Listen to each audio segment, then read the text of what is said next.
Alors, voici donc la deuxième partie du cours sur les fonctions réciproques. Donc, nous allons nous intéresser plus particulièrement aux fonctions réciproques des fonctions trigonométriques et des fonctions hyperboliques. Alors, tout d'abord, le sinus. Donc, dans la partie 1, nous avons vu que le sinus, la fonction sinus restreinte à l'intervalle moins pi sur 2, pi sur 2, est bijective, puisqu'elle est strictement croissante et continue. La notation, ici, signifie que c'est la fonction sinus restreinte à l'intervalle moins pi sur 2, pi sur 2 que l'on étudie. Donc la fonction réciproque, vous la connaissez puisqu'on a déjà étudié, enfin pas vraiment étudié, mais on a déjà travaillé sur des exemples au semestre 1 concernant la fonction arcsinus. Donc c'est la fonction sinus moins 1, d'accord? C'est la fonction réciproque de sinus, mais sur l'intervalle moins pi sur 2, pi sur 2. Alors on ne note surtout pas sinus puissance moins 1, d'accord? On note arcsinus. Et donc, vous voyez que l'ensemble de départ, c'est l'ensemble d'arrivée de la fonction sinus, et l'ensemble d'arrivée, c'est l'ensemble de départ de la fonction sinus restreinte à moins pi sur 2, pi sur 2. Donc, arcsinus, AY, associe l'unique antécédent x tel que y égale à sinus x. Arcsinus est donc une fonction, elle aussi continue, et strictement croissante. D'accord? Donc en fait, toute fonction qui admet une fonction réciproque a le même sens de variation. Alors, donc ici, nous avons les deux formules. Sinus de arc sinus x est égal à x pour tout x dans l'intervalle moins 1, 1, puisque la fonction arc sinus s'applique à un nombre compris entre moins 1 et 1. Et puis, arc sinus de sinus x est égal à x pour tout x dans l'intervalle moins pi sur 2, pi sur 2. Pour la même raison que sinus, ici, c'est la fonction sinus restreinte à pi sur 2, pi sur 2. Alors maintenant, nous allons chercher la dérivée de la fonction arcsinus. Donc sur le polycopier, vous pouvez lire que la dérivée d'arcsinus, x, est égale à 1 sur racine carrée de 1 moins x carré. Eh bien, nous allons démontrer ce résultat. Alors, nous partons de l'égalité sinus de arcsinus x est égal à x pour tout x dans l'intervalle moins 1, 1. Alors, ici, on va dériver, membre à membre, cette formule ici. Donc, la dérivée de x, ça n'est pas compliqué. La dérivée de x, c'est 1. Et la dérivée de sinus de arc sinus x, nous allons pour cela utiliser la formule que vous connaissez bien. La dérivée de sinus u, c'est égal à u' fois cosinus u, u étant une fonction. Donc ici, u, eh bien, c'est la fonction arc sinus x. Et donc, ça va donner u' fois cosinus de arcsinus u. Cosinus de u, c'est-à-dire cosinus de arcsinus x. U', c'est justement ce que l'on cherche. Donc, nous n'avons plus qu'à diviser par cosinus de arcsinus x pour obtenir la dérivée d'arcsinus x. Mais attention, à condition que le cosinus de arcsinus x est différent de 0. Alors, nous allons justement étudier plus particulièrement cette expression, éventuellement la simplifier. Alors, ce qui va nous embêter ici, c'est le mélange cos et arcsine. Parce qu'on sait que sinus de arcsinus x est égal à x, pour tout x dans l'intervalle moins 1, 1. C'est d'ailleurs de là que nous sommes partis. Oui, mais nous, on a cosinus de arcsinus x. Donc, il nous faut trouver une formule trigonométrique qui transforme ce cosinus en sinus.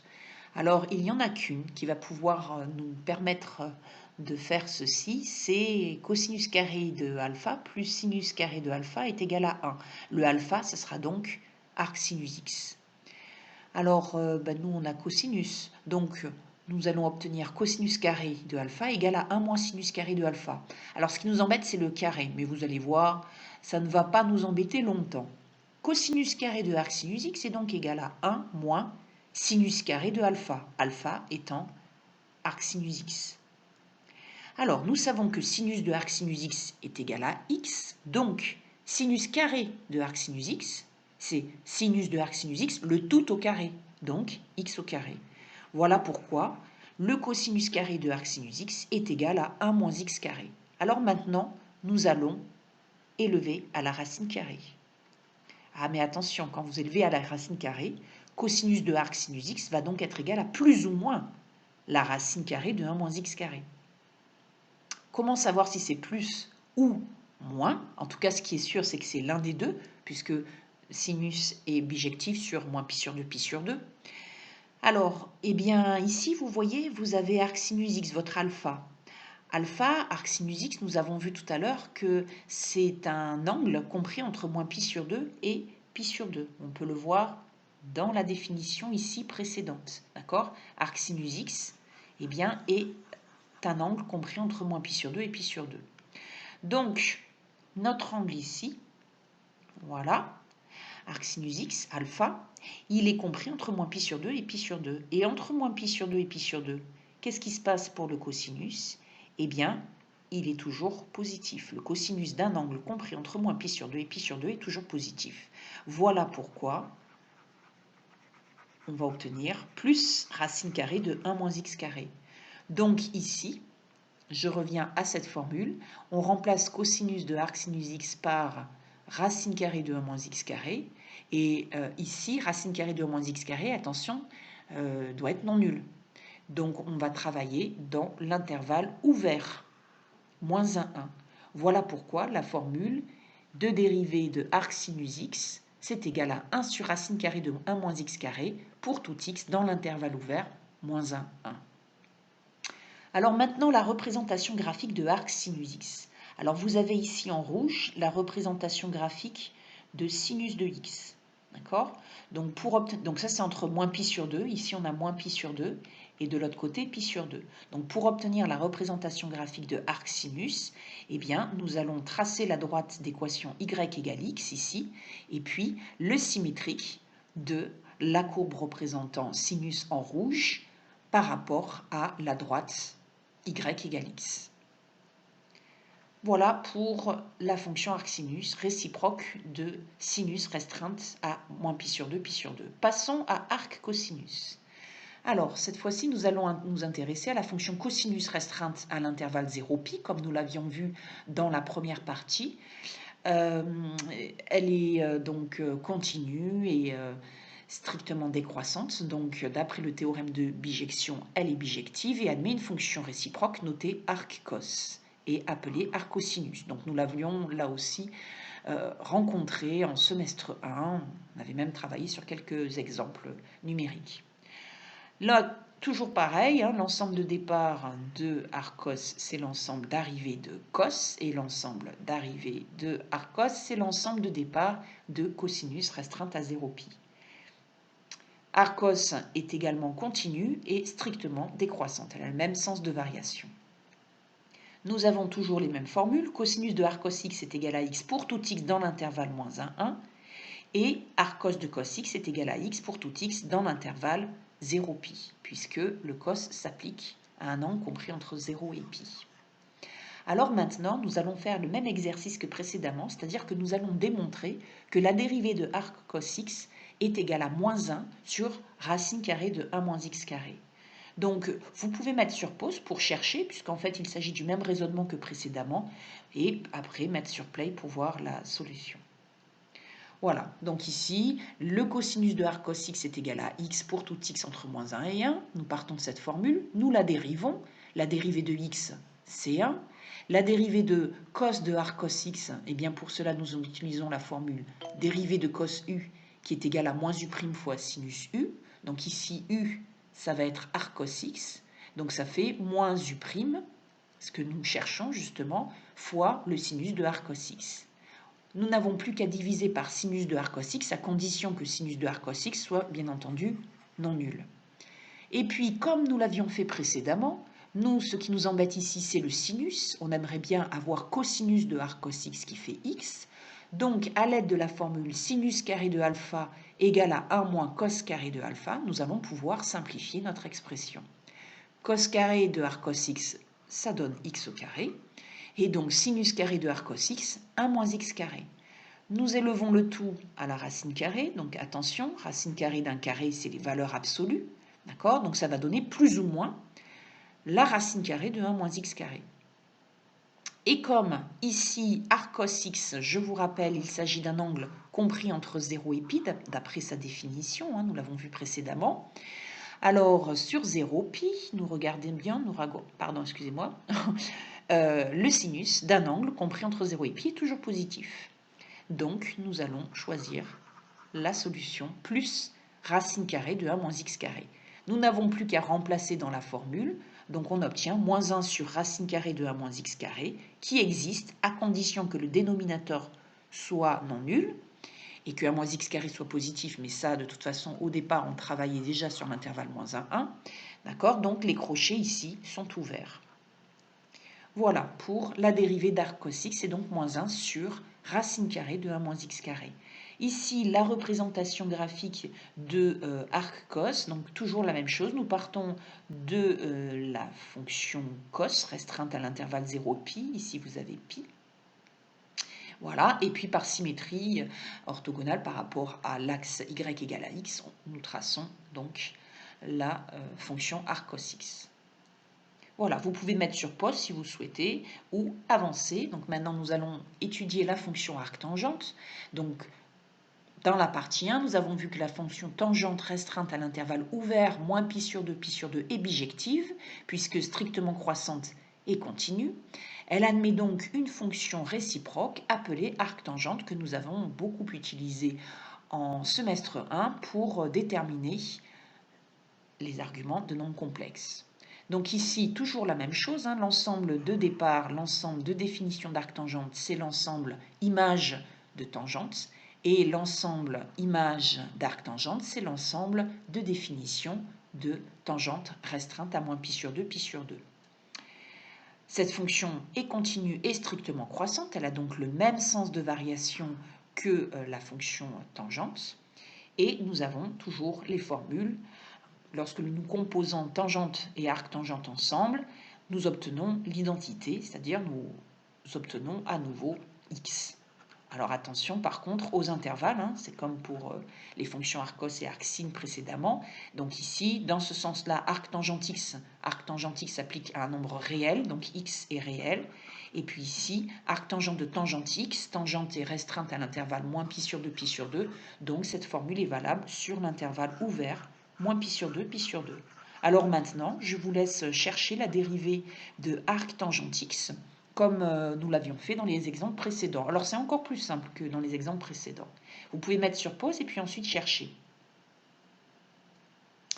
Alors, donc nous partons de tangente de arctangente x, hein, la dérivée de tangente de arctangente x qui est égale à la dérivée de x pour tout x réel. Donc la dérivée de x, c'est 1. La dérivée de tangente u, alors vous savez qu'on a deux formules, hein, on a soit u' fois 1 plus tangente carrée de u, ou u' sur cos carré de u. Mais comme ici, nous allons appliquer la dérivée à la fonction arctangente x, et que nous savons que tangente de arctangente x est x, nous allons préférer plutôt cette formule ici. Donc on va obtenir u' fois 1 plus tangente carrée de u. Tangente carrée de arctangente x, eh bien ça fait x. Donc on obtient u' fois 1 plus x carré égale à 1. Nous n'avons plus qu'à diviser par 1 plus x carré, qui est forcément non nul, puisque c'est la somme de deux nombres positifs. Voilà donc la dérivée d'arctangente x. Ici, pour la représentation graphique d'arctangente x, toujours même chose, hein, on trace la fonction tangente sur l'intervalle moins pi sur 2, pi sur 2, puis la droite y égale x, et enfin la symétrie de la courbe rouge par rapport à la droite y égale x, et ceci nous donne donc l'arctangente. Vous remarquez qu'ici, les asymptotes verticales deviennent asymptotes horizontales. Voilà. Et voilà le résultat. Donc, vous pouvez ajouter à votre tableau de dérivées 3 nouvelles formules. La dérivée d'arcsinus x qui est égale à 1 sur racine carrée de 1 moins x carré, la dérivée d'arccos x qui est moins 1 sur racine carrée de 1 moins x carré, et la dérivée de arctangente x qui est égale à 1 sur 1 plus x carré. La bonne nouvelle, c'est que vous n'aurez à retenir que la dérivée d'arctangente x, qui est vraiment très classique et qu'il faut connaître. Les deux autres, si besoin est, je vous mettrai les formules dans le DS. Mais vu que le DS, ça sera peut-être en ligne ou en présentiel, peut-être, si le confinement est terminé d'ici là. Alors, maintenant, nous allons passer aux fonctions hyperboliques. Alors, le sinus hyperbolique. Alors le sinus hyperbolique, donc vous vous rappelez la formule, hein, vous les aviez utilisées, vous aviez étudié, pardon, ces fonctions hyperboliques. Hein. Donc c'est la formule du sinus trigonométrique sans les j. La représentation graphique du sinus hyperbolique, si vous vous en rappelez un petit peu, je vous la dessine vraiment schématiquement. Hop, et hop, voilà. Alors je vais essayer de faire bien, donc ça donne ça. Waouh, trop bien. Voilà. Donc elle est croissante et strictement continue. Pardon, elle est strictement croissante et continue sur R. Donc elle admet une fonction réciproque notée arg SH et appelée arg sinus hyperbolique. Voilà. Donc il s'agit d'une fonction continue et strictement croissante également. Nous avons toujours les mêmes formules. Hein. SH de arg SHX égale X. Arg SH de SHX égale X. Et la dérivée, donc là, cette fois-ci, nous n'allons pas la démontrer. C'est exactement pareil que pour les fonctions arc sinus et arc cosinus. Il s'agit de 1 sur racine carrée de 1 plus x carré. Alors maintenant, par contre, ce que nous allons chercher, c'est l'expression de arg SH, parce que nous pouvons trouver l'expression de arg SH, autant pour arc sinus, qui est un angle, hein, on cherche l'angle entre moins pi sur 2 et pi sur 2, et arc cosinus et arc tangente, nous n'avons pas d'expression. Pour arg SH, nous avons à avoir une expression, parce que vous voyez, nous n'avons plus les complexes là, et on va pouvoir très facilement, enfin plus ou moins facilement, exprimer x en fonction de y à partir de cette formule. Alors c'est parti. Donc nous partons de la formule y égale exponentielle x moins exponentielle moins x sur 2. Et le but du jeu, c'est de chercher petit x. Le but du jeu, c'est d'isoler petit à petit notre x pour obtenir à la fin une expression x en fonction de y, qui nous donnera donc arg SH de y. Allez, j'arrête de parler, c'est parti. Donc ici, x et y au départ sont dans R, hein, puisque l'ensemble de définition et d'arrivée, hein, l'ensemble de départ et d'arrivée de SH, c'est R et R. Alors, déjà, on va, cette fraction-là, c'est pas très agréable, donc on va tout multiplier par 2. Donc ça donne 2y égale à exponentielle x moins exponentielle moins x. Le but du jeu, je rappelle, c'est d'isoler les x. Hein. Donc là, on ne peut pas appliquer le logarithme. Si on applique le logarithme, on peut toujours, mais ça ne va pas nous aider. ln de a moins b, ça donne rien du tout. ln de a sur b, ça donne ln de a moins ln de b, mais ln de a moins b, ça donne rien. Donc, ici, le moins x, on va s'en débarrasser. Pour cela, on va tout multiplier par exponentielle x, parce que vous savez que exponentielle x fois exponentielle moins x, c'est exponentielle 0, et ça fait 1. Et puis, nous avons aussi exponentielle x fois exponentielle x, c'est exponentielle x plus x, donc ça fait exponentielle 2x. Voilà, donc on va pouvoir ici tout multiplier par exponentielle x. Donc je répète, on cherche x. Pour cela, on va tout écrire dans un seul membre, c'est-à-dire, eh bien, on va faire passer, entre guillemets, c'est-à-dire soustraire 2y exponentielle x. On obtient donc l'équation, ici, exponentielle de 2x moins 2y exponentielle x moins 1 égale à 0. Et nous avions vu déjà un exercice là-dessus au premier semestre. On fait un changement de variable. Vous voyez, notre inconnu, c'est petit x, et c'est en fait exponentielle petit x. Donc on va poser grand x égale à exponentielle petit x, et avec le carré, ça va donner grand x carré égale à exponentielle petit x au carré, c'est-à-dire égale à exponentielle 2x. Vous voyez, si je mets un carré ici, ça fait exponentielle 2x. Donc ici, vous avez grand x carré, d'accord, moins 2y fois grand x, moins 1 égale à 0. Et ça, c'est un polynôme de second degré, ax carré plus bx plus c. Alors faites bien attention, votre variable, c'est grand x, hein, d'accord. Donc petit y, c'est voilà, c'est une constante, si vous voulez. On va exprimer grand x en fonction de petit y. Donc A, le coefficient d'x carré, c'est 1. B, le coefficient de grand x, c'est moins 2y. Et C, c'est égal à moins 1. Donc, B au carré, moins 4ac. Donc B au carré, ça fait moins 2y le tout au carré, moins 4 fois A qui est égal à 1 et C qui est égal à moins 1. Alors attention, 2 au carré, ça fait 4. Hein, le moins 1 au carré, ça fait plus. Donc on obtient 4y au carré plus 4. On peut factoriser tout par 4. Donc ça fait 4 facteurs de y carré plus 1. C'est forcément positif pour tout y réel.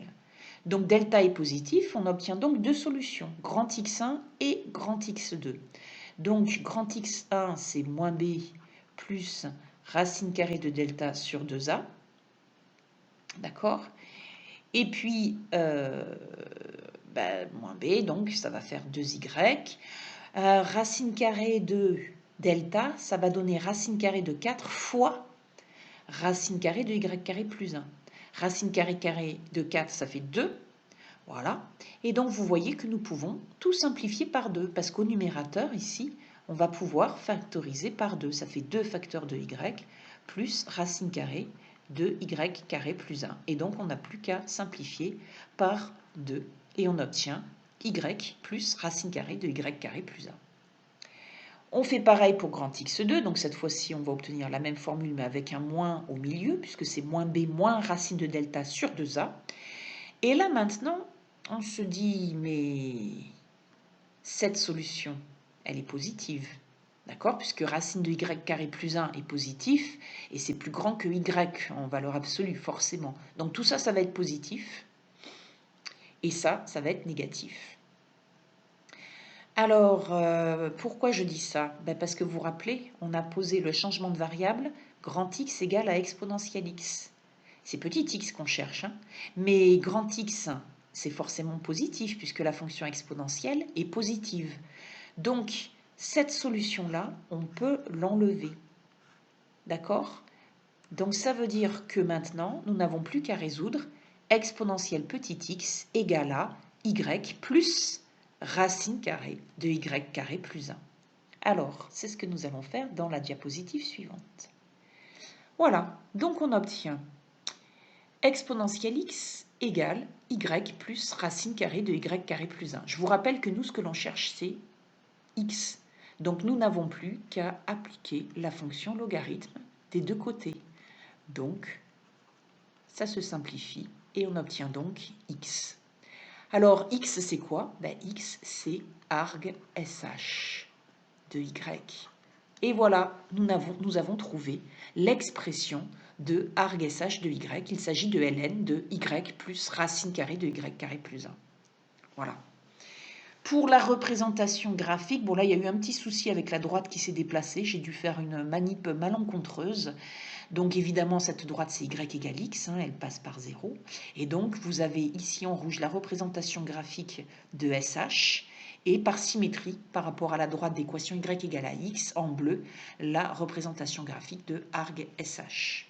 Voilà, nous allons maintenant faire le même travail pour la fonction arg CH. Donc, la fonction cosinus hyperbolique, je vous rappelle sa représentation graphique. Vous vous rappelez, il s'agit de la chaînette. Je vous avais dit, c'est la représentation graphique d'une chaîne, en fait, pendue autour du cou, enfin sans pendentif. Donc, voilà, ou d'un câble entre deux pylônes électriques. Voilà, donc ça donne, on appelle ça la chaînette. Hop, je vais vous la tracer. Voilà, la chaînette ici. Voilà.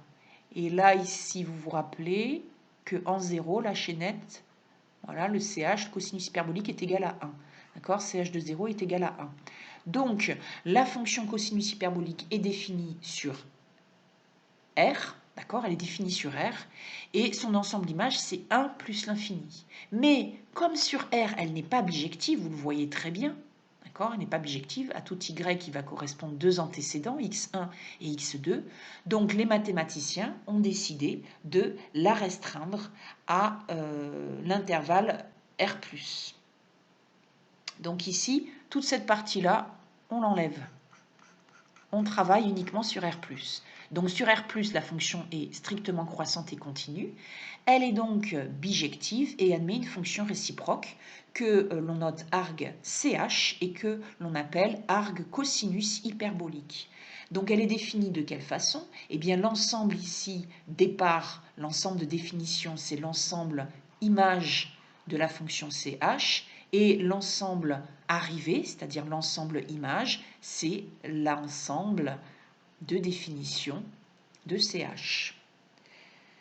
Voilà, donc il s'agit d'une fonction continue et du même sens de variation que CH.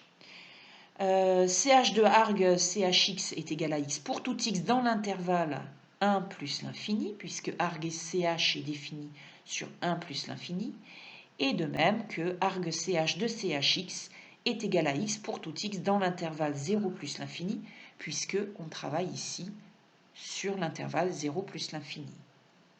La dérivée, toujours pareil, vous pouvez la retrouver avec les petites démonstrations similaires à celles de arc sinus et arc cosinus, donc 1 sur racine carrée de x carré moins 1. Alors maintenant, nous allons déterminer l'expression de arg CHX.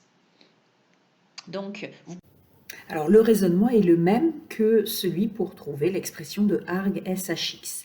Donc on commence par écrire y en fonction de x. X est positif ou nul, comme on l'a vu précédent, y aussi.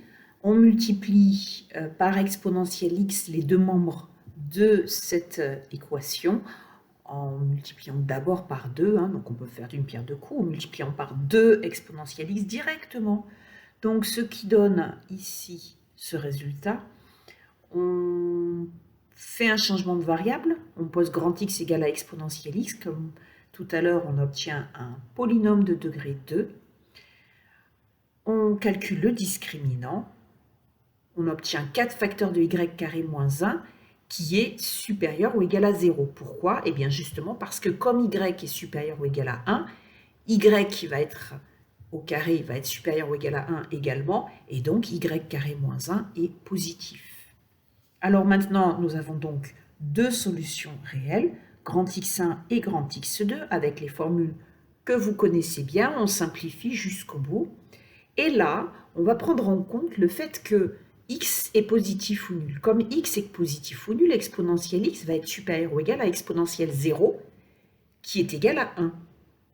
Il nous faut donc choisir parmi ces deux solutions celle, puisque forcément il y en a une seule, puisqu'on a vu que la fonction est bijective sur R+, la fonction CH, donc celle qui est supérieure ou égale à 1. Eh bien, il se trouve que c'est la première ici. Pourquoi? Parce que y est supérieur ou égal à 1, donc on lui ajoute un nombre positif, ça reste supérieur ou égal à 1. Par contre, ici, y est supérieur ou égal à 1, oui, mais on lui enlève un nombre, et donc ici, et ce nombre est quasiment y carré moins 1, vous voyez, fait en sorte que le tout va être inférieur ou égal à 1. Voilà, donc il ne reste plus qu'à exprimer en refaisant le changement de variable grand X égale exponentielle X. X va donc être égal à ln de y plus racine de y carré moins 1. Il s'agit de l'expression d'arg ch de y. Voilà. Donc, grand X, c'est donc exponentielle X qui est égal à y plus racine carrée de y carré moins 1. Nous appliquons la fonction logarithme de part et d'autre. Et voilà donc, ça, c'est l'expression de arg ch de y pour y supérieur ou égal à 1. Voilà. Je vous laisse admirer la représentation graphique. Donc vous avez le bout de la chaînette côté R+, et puis la symétrie par rapport à l'axe Y égale X, pour obtenir arg ch. Voilà, maintenant nous allons pouvoir passer à la dernière fonction réciproque de TH, tangente hyperbolique. Donc voilà la formule, tangente hyperbolique, vous savez qu'il s'agit de SHX sur CHX. La représentation graphique, alors attention, parce que là, il va y avoir deux asymptotes. Asymptote y égale à moins 1 en moins l'infini et l'asymptote y égale à 1 en plus l'infini. Donc ici, hop, on va tracer la courbe. Donc je vais essayer de faire de mon mieux. Voilà, oh, je m'améliore, je m'améliore. Voilà, donc ça c'est la fonction TH, d'accord? Donc la fonction TH, eh bien vous voyez, donc ici on a 1 et moins 1, voilà. Et donc elle est définie de R à valeur dans l'intervalle ouvert, à cause des asymptotes, hein, moins 1, 1. Donc ça, il s'agit de l'ensemble image. Voilà, donc elle est strictement croissante et continue, donc bijective, admet une fonction réciproque notée arg th et appelée arg tangente hyperbolique, définie sur l'ensemble, donc de définition, il s'agit de l'ensemble image de th, et l'ensemble arrivé, ou l'ensemble image, c'est l'ensemble de départ de th. Voilà, donc elle est également continue, même sens de variation que th. Nous avons toujours pareil, hein, les composés des fonctions th et arg th dans un sens puis dans un autre, en faisant bien attention aux intervalles. Ici, cette formule elle est valable sur l'intervalle ouvert moins 1, 1 et celle-là sur R tout entier.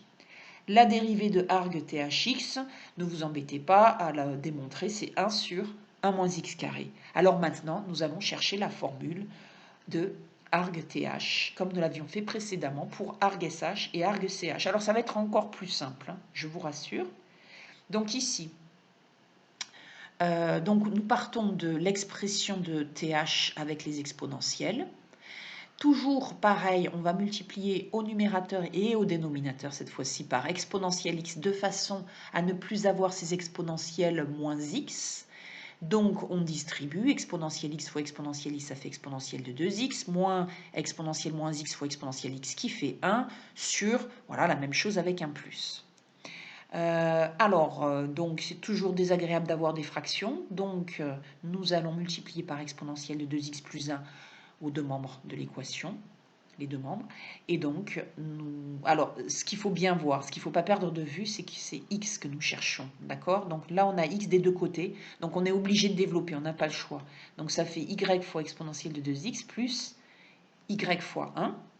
Et donc, nous allons regrouper d'un côté les x et du mieux que nous pouvons les y de l'autre côté. Donc pour l'instant là, on a un mélange de y et x dans le premier membre de cette équation, mais en factorisant par exponentielle de 2x, voyez, on peut factoriser par exponentielle de 2x, nous avons y moins 1, et donc il ne nous reste plus qu'à diviser par y moins 1 à condition que y soit différent de 1. Ah, mais c'est le cas, puisque regardez, y est strictement compris entre moins 1 et 1. C'est pour ça que je ne vous en ai pas parlé, mais à chaque fois, c'est très important d'écrire dès le départ dans quel intervalle nous travaillons. Et ça, pour le savoir, eh bien, c'est le travail précédent. Là, hein, on sait que la fonction arg th est définie sur l'intervalle ouvert moins 1, 1 à valeur dans R. Donc y est entre moins 1 et 1, et x est réel. Voilà. Donc, eh bien maintenant, nous n'avons plus qu'à appliquer la fonction logarithme népérien. Alors, ça donne quoi, ça? Alors, déjà, on peut appliquer le logarithme népérien, hein, puisque de ce côté-là, exponentielle est strictement positif. Et de ce côté-là, comme y est strictement compris entre moins 1 et 1, eh bien, toute cette fraction est positive. D'accord? Donc déjà, ça, c'est un petit coup d'œil pour voir si on ne fait pas d'erreur de calcul au niveau des définitions du logarithme népérien. Voilà, donc 2x est égal à ln de 1 plus y sur 1 moins y. Si on veut, on peut écrire ln de 1 plus y moins ln de 1 moins y, mais on ne veut pas. Donc on va tout diviser par 2 maintenant. Voilà, et vous savez, formule que vous devez connaître, que ici, le 1,5 qui est en facteur passe en exponentiel. Hein. Donc je vous rappelle que ln de grand X est égal à ln de grand X à la puissance alpha. Voilà pourquoi votre 1,5 passe en exposant. Et vous savez aussi que grand X puissance 1,5, c'est racine carrée de grand X. Voilà, donc on obtient ici l'expression de arg th de y. Ce qui peut être utile dans certaines résolutions d'équations. Voilà, donc la représentation graphique ici, hein, donc c'est toujours pareil, vous avez la fonction th avec les asymptotes en moins 1 et en 1, d'accord? Et puis la fonction réciproque, symétrique, avec les asymptotes là aussi.